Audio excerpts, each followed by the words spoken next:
Olá pessoal, professor Delvaney aqui. Neste vídeo será demonstrado como utilizar o módulo de interrupções no Caio para o dispositivo TIVA. O firmware que será apresentado, ele utiliza tanto bibliotecas da Tivalware quanto bibliotecas do professor Valvano. Então, esse firmware já está desenvolvido. Então, é necessário clicar ali no link e fazer o download. Eu já tenho um arquivo no computador, então ele será utilizado para este exemplo. Então extrair ele ali para o desktop. Esse aqui é o projeto. Observa-se que ele é uma continuação dos projetos que foram desenvolvidos nos vídeos anteriores, tá? Então, o que foi adicionado de novo? Basicamente, as rotinas que se destinam, as rotinas não, os códigos, as APIs que se destinam a configurar os registradores dos GPIOs para que uma interrupção possa ser desencadeada através do GPIO PF4. Então, basicamente, se o usuário observar aqui na linha 96, essa função buttons init, ela está contida no buttons.c, e aqui consta o código que o professor Valvano usa no exemplo. Ele vai configurar o botão PF4 para disparar uma interrupção, ou seja, ele vai ser sensível à borda, certo? Mas não em ambas as bordas, apenas na borda de descida. Então, quando o usuário pressionar o botão, vai ocorrer uma borda. Dependendo de como é configurado o pull up ou o pull down, nesse caso um weak pull up aqui, ao pressionar o botão, o usuário vai conectar 0 volts ou pull up interno 3V3, certo? Então, todos os códigos dos bits nos registradores de interesse já estão configurados aqui. Foi adicionado também uma lista de defines para que aqueles códigos possam funcionar, certo? Então, basicamente são ponteiros, eles apontam para o endereço de memória onde estão os bits dos respectivos registradores. O usuário consegue validar essa informação no datasheet do microcontrolador TIVA, certo? Então, esse aqui é o código principal, ele é o arquivo padrão da ELD com essas adaptações. E a fim de validar esse funcionamento, foi feito um firmware simples que será discutido agora com auxílio de um fluxograma. Então esse aqui é o fluxograma do firmware, tá? Ele tem além da inicialização dos componentes, ele tem uma rotina principal que está contida dentro do while 1 e ele tem uma rotina dedicada só para interrupção. Então aqui no fluxograma essa aqui é a rotina principal e essa aqui é a rotina da interrupção. Então basicamente na rotina principal são feitos dois testes, tá? O primeiro teste testa a variável UI32loop. Então observa-se que se o valor dela for menor que 100.000, ela é incrementada de uma unidade no seu valor. Se esse valor for maior que 1.000, o valor passa a ser ajustado para zero e reinicia esse processo de incremento, certo? Então, o primeiro teste faz isso.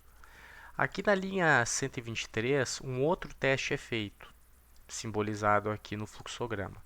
Esse, por sua vez, vai testar a variável on-off.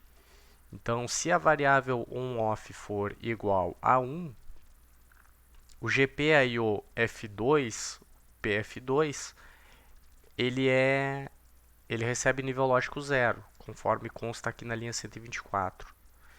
Então, como tem um LED conectado a ele através de um resistor, esse LED vai apagar. Se por sua vez o on-off for igual a 1, desculpa, for igual a 0, então ele vai acionar o GPIO F2 através dessa API aqui da AtivaWare. Ou seja, o LED conectado no pino 2, ele vai ligar.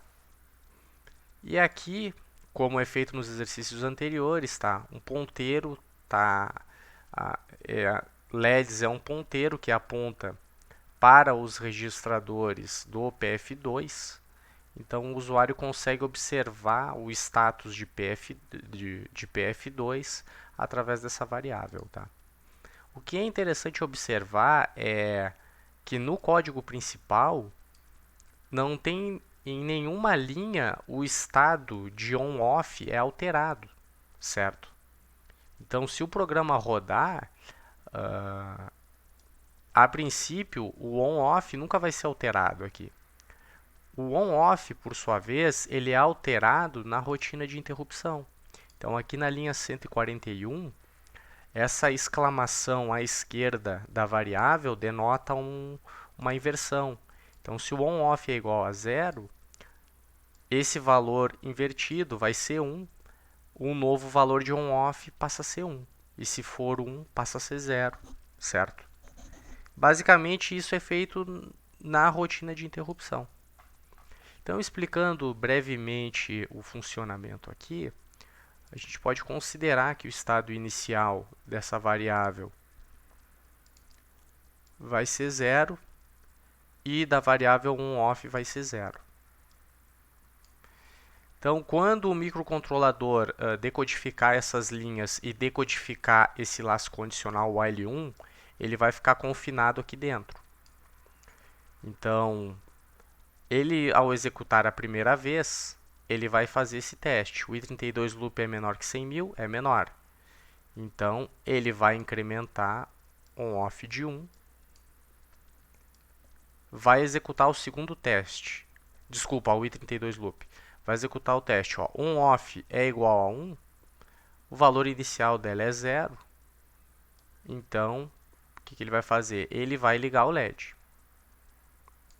Como ele também vai fazer a monitoração aqui do status BF, e aí ele vai retornar para a parte inicial do fluxograma e vai ficar executando isso aqui, certo? Então, on-off em nenhum momento foi modificada, permanece em 0. Agora, pessoal, vamos supor que o usuário, durante o funcionamento, ele pressionou o botão. Quando ele pressiona o botão, o microcontrolador vai salvar todo o contexto, ou seja, ele vai salvar todos os registradores e, se por um exemplo a interrupção ocorreu antes de decodificar esse laço condicional, o microcontrolador ele consegue retornar esse estado e continuar decodificando dessa linha em diante.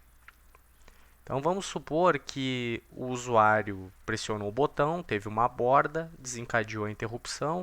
O que vai acontecer aqui na interrupção? A variável on-off, o valor anterior dela era 0. Esse valor vai ser o complemento agora, passa a ser 1. Então, uma vez que a instrução foi decodificada, ele retoma o contexto, certo?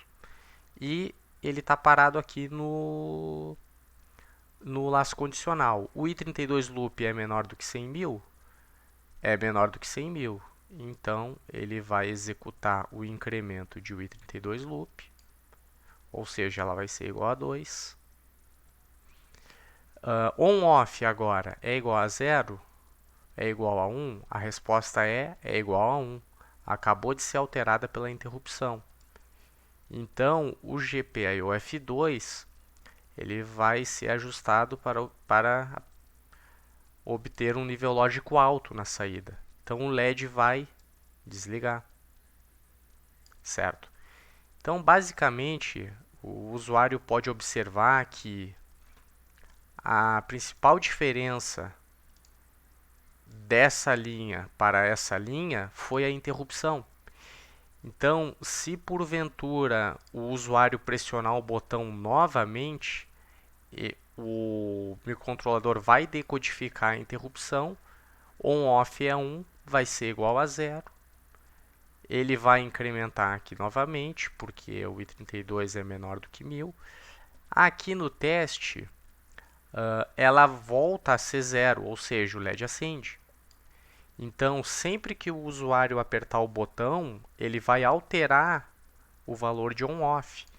Então, ou vai ligar ou vai desligar, ou seja, trata-se de um liga e desliga, ok? É um exemplo bem simples, mas ele é bem funcional para fins de validação da interrupção. Então, uma vez explicado o princípio básico de funcionamento, é feita agora a compilação. O usuário observa que não tem nenhum erro no programa, então isso permite abrir a janela de depuração e simular o código. Aí, então observa-se que na janela de depuração é possível visualizar as variáveis, tá? Tem esse interesse em visualizar o i32 loop, a on-off, certo? A status PBF no presente momento não precisa. Então tá aqui o nosso código, certo? Tem que colocar a região da memória que essas variáveis se encontram, tá? Senão ele não vai conseguir, ele vai acusar erro, tá? Então vou habilitar essa região aqui. Então está rodando o código. Observem que o i32 loop está sempre sendo incrementada, mas ela reinicia quando atinge o valor 100. On/off é zero, pessoal. E aí aqui temos a DLL do professor Valvano e observem que esse programa vai explorar o PF4, tem um interruptor implementado aqui na simulação, um botão no caso, e o PF2 está conectado a um LED. Então, enquanto o PF4 não estiver pressionado, observem que a tensão no pino é 3 volts, certo? Então não tem borda. PF2 está aceso, ó. Ele está indicando que o LED azul está aceso. Então o usuário aplica uma borda. Quando o usuário aplica uma borda, observem que essa região aqui já tinha sido executada, já estava verde. Agora a região da interrupção foi executada, on/off passou a ser igual a 1. Então eu vou tirar a borda, certo? Então agora esse on/off está igual a 1. O programa está funcionando, ele processa tanto a interrupção quanto a rotina principal. Aí mais uma vez, on/off é igual a 1. Apertou de novo, ligou o LED. On/off igual a 0. Desligou o LED, ligou o LED. Então, esse vídeo encerra por aqui, pessoal. Espero que vocês tenham gostado e até a próxima.